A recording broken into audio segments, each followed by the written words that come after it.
आजवर जेव्हा जेव्हा चला ताई, चला चला या चालू झालं आता या लवकर. शक्तींचं वर्चस्व वाढलं. त्या त्यावेळी भगवंतानं विविध रूपात येऊन पृथ्वीवरील मानव जातीचं रक्षण केलं. या भारत भूमीतही असे अनेक अवतार आपण आजवर अनुभवले.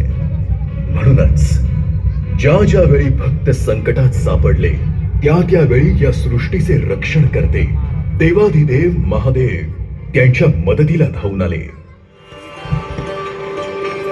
महादेव, या कलियुगात असुरी शक्तींचा वापर वाढलाय. अखंड मानव जातीच्या कल्याणासाठी आणि धर्माच्या रक्षणासाठी आपण या धर्तीवर अवतार घ्यायची वेळ आलीये महादेव.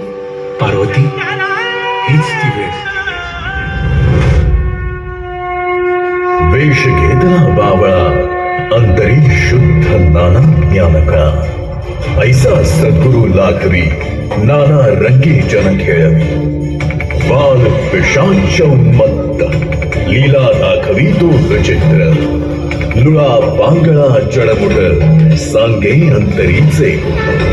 शंकर दासाचे लक्षण, तेथे राहे नारायण, तेथे राहे नारायण.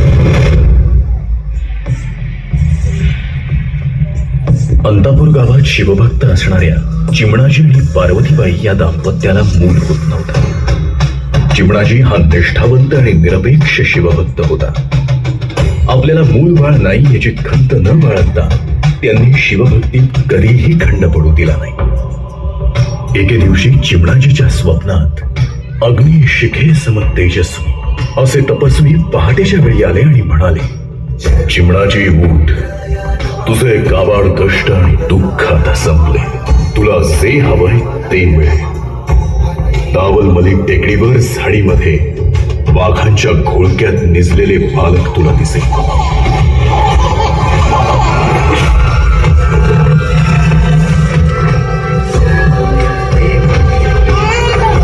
आजच रात्री सपत्नीक तेथे जा आणि त्या बालकास घरी घेऊन ये.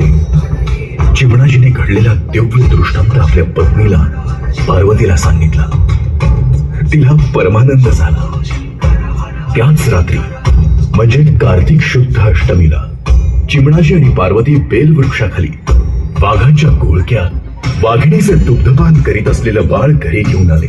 साक्षात कैलासाधिपती चिमणाजीच्या घरी वास्तव्यास आले. 9 महिने उदरात न भागवताही माते विण जन्मूनही मातेस पान्हा फोडणारे अयोनी संभव महाराज, जन्मापासूनच लीला विग्रह दाखवून जगास थक्क करून सोडणारे एकमेव अवलिया ठरले. मैं कैलाश का रहने वाला, मेरा नाम है शंकर.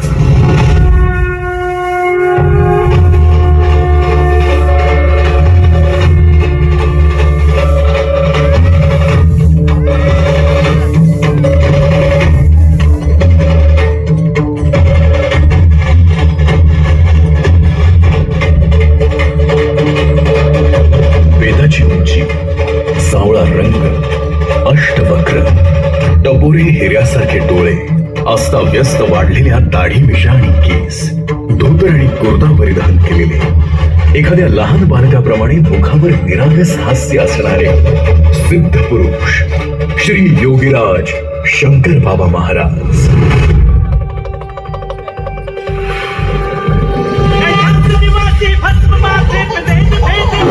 चला, पुरंदाज गणेश मंडळ घेऊन आपण अपील आलेल्या सर्व गणेश भक्तांचे दृष्टांतानुसार नाशिक जवळील अंतापूर गावी कार्तिक शुद्ध अष्टमीला महाराज पृथ्वी तलावर प्रकट झाले.